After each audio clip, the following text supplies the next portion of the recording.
Oi, gente. Tô gravando esses JEDs porque os JEDs de conteúdo, que falta esse e outro, eu vou fazer logo para quando for sábado a gente ir resolvendo questão, tá bom?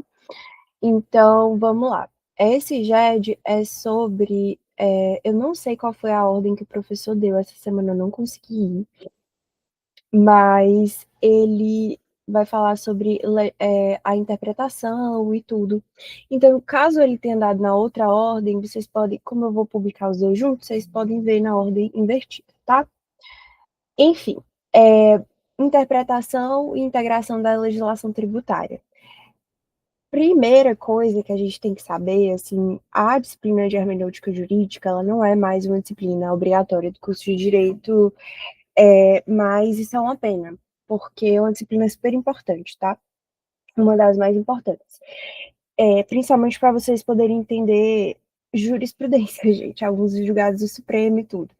Eu fiz a disciplina como optativa e recomendo que todos façam, porque realmente é uma disciplina muito importante.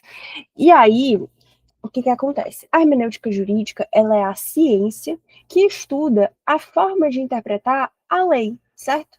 Inclusive, no livro do Luiz Roberto Barroso, tem uma parte muito interessante que ele fala o seguinte, que toda norma, e norma no contexto maior, né? Não norma jurídica, mas norma, que é essa regra que ajusta determinadas condutas ou atividades da sociedade, necessita de uma interpretação.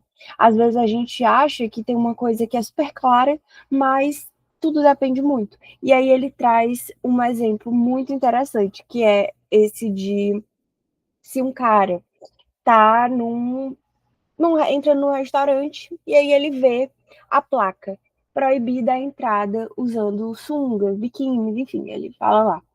E aí o cara tá de sunga, ele entende o quê? Ah, eu tenho que me vestir, certo? Porque todo mundo ali vai estar vestido, é um restaurante, um ambiente de comer.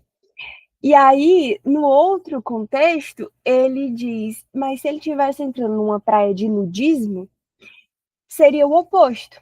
E aí ele bota, né, o exemplo do cara entrando, vendo a placa de sunga, vendo na placa, na coisa de nudismo, proibida a entrada usando sungas, enfim, biquínis. E aí ele tendo o quê? Dispa-se.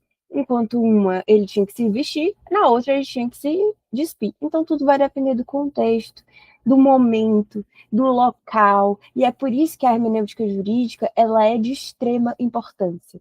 E aí, a gente, para falar de hermenêutica e de dar a interpretação da legislação para tudo dentro do direito tributário, a gente precisa falar no direito geral, porque o que acontece?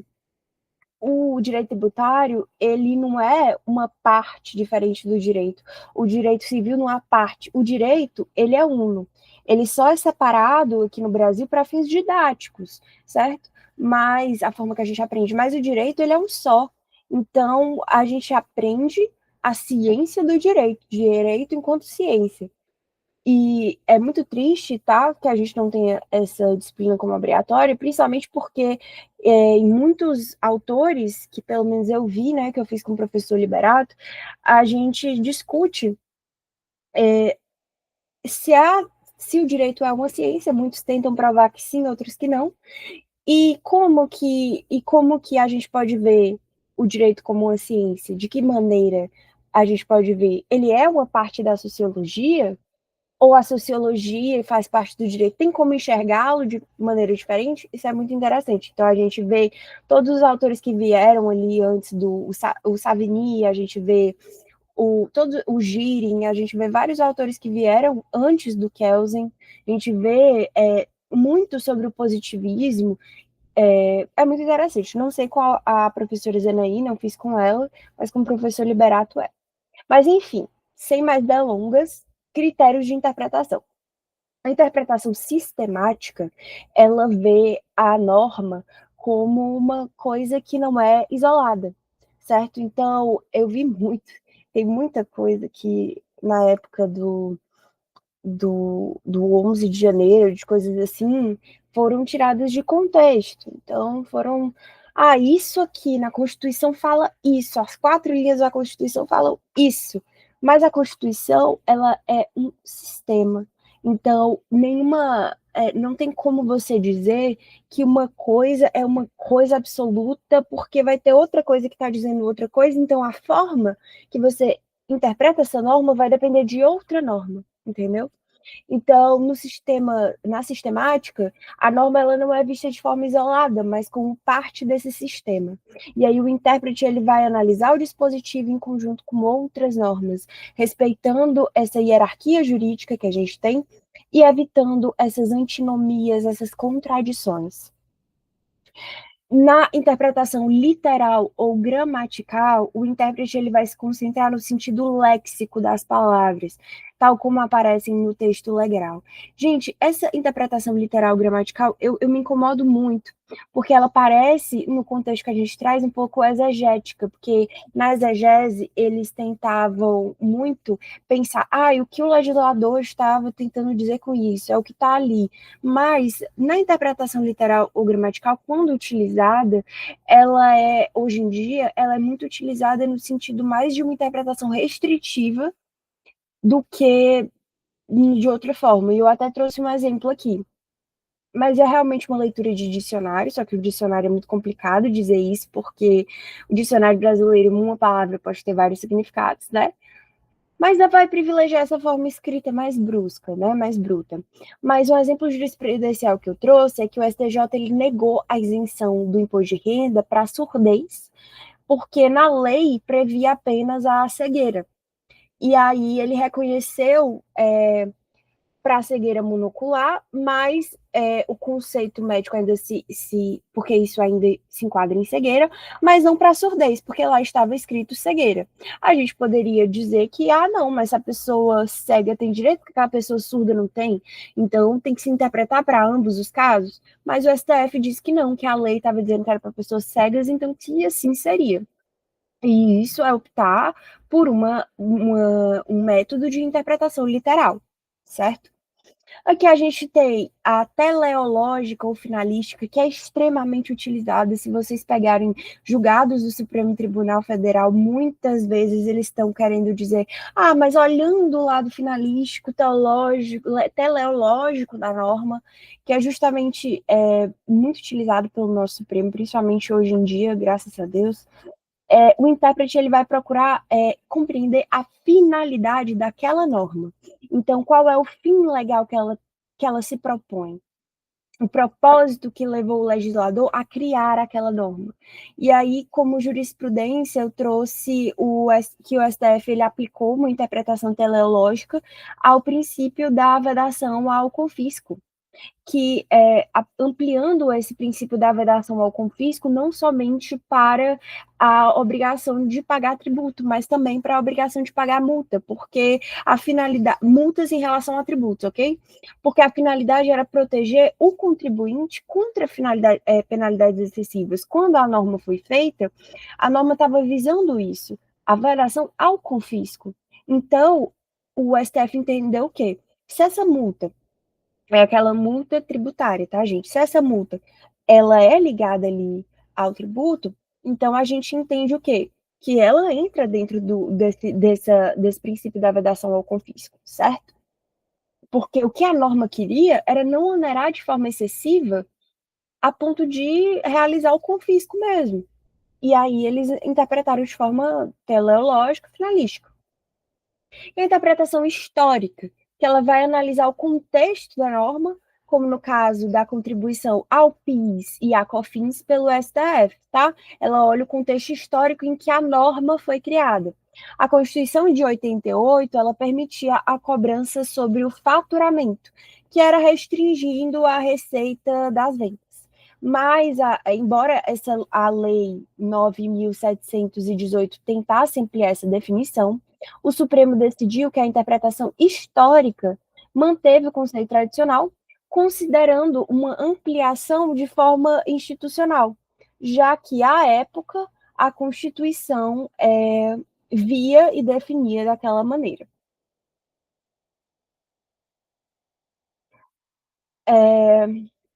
Aqui a gente entra na interpretação quanto à fonte, que ela pode ser autêntica quando ela é realizada pela mesma autoridade responsável pela elaboração da lei interpretada, isso é muito comum.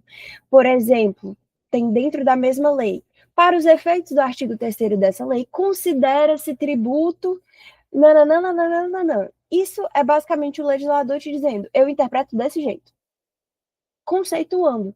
Isso é uma interpretação autêntica, feita pelo próprio legislador. É uma interpretação legal. E aí a interpretação é doutrinária, como já está dizendo no nome, quando ela é fruto ali do trabalho dos estudiosos do direito, que são os doutrinadores, na análise das normas produzidas pelas autoridades competentes. A interpretação ela é judicial quando ela é emanada dos órgãos dos poderes judiciários, como juízes, tribunais, ali dentro da jurisprudência, ao analisarem os processos que lhes são submetidos. Basicamente, a jurisprudência, a interpretação dada ali é judicial. A interpretação é administrativa, quando ela é realizada pela administração pública no exercício de seu mister, né, de concretizar as disposições abstratas da lei. Eu posso entrar, por exemplo, dentro de... Porque isso acontece muito, gente, quando eu entro com uma reclamação administrativa, eu não concordo que eu estou sendo tributada de determinada questão, certo? E aí, quando eu não concordo que eu estou sendo tributada de determinada questão, eu entro com um recurso ali dentro da esfera administrativa. E ali eu tenho conselhos, eu tenho pessoas que vão dar a determinada interpretação, determinado segmento. Aí, quanto aos efeitos ou resultados, ela é declaratória quanto o intérprete, ao aplicar os critérios da hermenêutica, que pode ser literal, sistemático, teleológico, histórico, percebe que tem uma coincidência, né, entre a intenção do legislador e o texto da lei. Então, o intérprete ele apenas declara o sentido que já está presente, sem correção, sem ajustes, certo? Então, quando isso acontece, a interpretação ela é considerada declaratória porque ela está só está confirmando o que está expresso. Ai, galera, como assim? Por exemplo, eu tenho uma lei determinada e ela é utilizada para determinado fim. E alguém impugna dizendo, será que não seria para isso essa lei? E aí o STF analisa e diz, não, a interpretação está certa. Declaratório, ok? Ela é extensiva quando o intérprete percebe que o texto ele não abrange todas as situações que eram desejadas pelo legislador. E aí, nesse caso, o intérprete ele amplia o conteúdo da norma. Isso acontece demais, mas é demais mesmo. Vocês não estão entendendo? Muito. Gente, todas as proteções que a gente tem hoje em dia relacionado à questão de homofobia ser crime, de sei lá, transfobia ser crime, tudo isso foi equiparado a racismo. A lei do racismo, ali na situação do racismo. Então, assim, isso é extensivo pra caramba, né? E aí, o intérprete ele vai ampliar esse conteúdo da norma. E um exemplo, né, é a interpretação do artigo 150, inciso 4, onde o STF aplicou a proibição do tributo com efeito de confisco também às multas, que foi o caso ali que eu também tinha dito para vocês, que ela é extensiva e ela também era... Ai, eu pulei, perdão. Eu fui para frente, era para trás, espera. Ela era extensiva e ela também era teleológica, porque isso é possível, tá, gente? Ela é as duas coisas.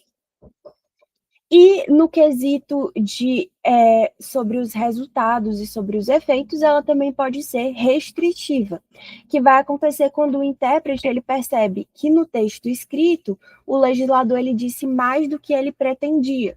E aí isso abrange os casos que não deveriam estar sob essa regulação. E aí se torna necessário restringir esse conteúdo que aparece na norma. E isso atribui ali um alcance que o legislador não quis conferir, como, por exemplo, no caso da interpretação literal e gramatical da cegueira e da surdez. Eles restringiram, eles disseram, olha, aqui não é para surdo, aqui é para cego, entendeu? Então, restringe. Um exemplo também foi quando ele adotou a interpretação restritiva, esse exemplo é excelente, da imunidade cultural, limitando, tá, a materiais que a materiais que efetivamente vinculam informação, cultura ou conhecimento, e isso exclui publicidade ou impresso sem esse caráter, porque, por exemplo, diz lá, vou imunizar papel, coisas assim. Tá, mas vou imunizar papel que está sendo usado para conteúdo publicitário? Folheto? Não. Eu vou imunizar porque eu estou imunizando cultura, então eu vou imunizar livro, eu vou imunizar apostila, sei lá, coisas assim, né? Para fins de conhecimento. E aqui, adentrando o CTN, tá? No artigo 111 do CTN, estabelece, né, que certas normas tributárias elas devem ser interpretadas de forma literal e estrita, sem espaço para ampliação, por analogia ou por extensão. E aí isso vale para ter situações específicas. Suspensão ou exclusão do crédito tributário, concessão de isenção, então, como foi o caso, por exemplo, da isenção para pessoas cegas, e dispensa de obrigações acessórias. E aí, no 112 do CTN, ele vai tratar dessa interpretação benigna, que é indúbio pro réu, no direito tributário. Mas não é qualquer coisa do direito tributário, é o direito tributário penal, ou seja, em relação a essas infrações, a esses crimes tributários. Então, ele se aplica apenas a isso, tá? Não a cobrança de tributo. E essa aplicação, ela requer uma conduta que seja considerada um crime ou uma infração tributária e só é válida em caso de dúvida objetiva. Então, se a lei ela for clara e não tiver divergência interpretativa, não se invoca esse artigo. Um exemplo aqui, no recurso especial 178.427, que foi julgado pela segunda turma do STJ em 98. O contribuinte ele estava questionando a aplicação de multa tributária. A defesa ela estava alegando que tinha uma dúvida sobre essa capitulação legal da infração, então, tipo, se estava ali dentro, se configurava, tá? E deveria ser interpretada essa interpretação mais favorável, conforme o 112 do CTN. E o STJ reconheceu que, diante dessa incerteza sobre a natureza da penalidade, sobre a extensão da penalidade, cabia aplicar essa regra benigna, afastando, né, a penalidade mais gravosa. E aí a gente também tem as técnicas de integração, né? O artigo 4º da LINDB diz que quando a lei for omissa, o juiz decidirá o caso de acordo com analogia, costumes e os princípios gerais do direito. Mas o Código Tributário Nacional foi mais longe, né? Ele é mais específico, a gente usa a regra da especificidade nesse ponto, então está valendo o CTI. Na ausência de disposição expressa, então, havendo lacuna legislativa, a autoridade competente para aplicar a legislação tributária, ela vai utilizar sucessivamente, na ordem indicada. Primeiro, a analogia, ou seja, pegar situações análogas e fazer um comparativo ali, ou enfim. Depois, os princípios gerais do direito tributário, que tem princípios gerais do direito tributário. Isadora, quais são mesmo? Gente, pelo amor de Deus, pecúnia não olé. Princípio geral do direito tributário. Depois, pega os princípios gerais de direito público, certo? Depois, por exemplo, a predominância do interesse público. Depois, se pega a questão da equidade, ok? No parágrafo 1º diz que o emprego da analogia não pode resultar na exigência de tributo não previsto em lei, porque a gente tem o princípio da legalidade, né? E o emprego da equidade não pode resultar na dispensa do pagamento do tributo. A gente só pode botar situações mais vamos tentar equiparar, digamos assim. E é isso, gente. Esse é um conteúdo que eu amo muito, de verdade, muito importante. E é isso, vamos pro próximo. Eu vou já gravar o próximo para poder publicar tudo junto. Tchau.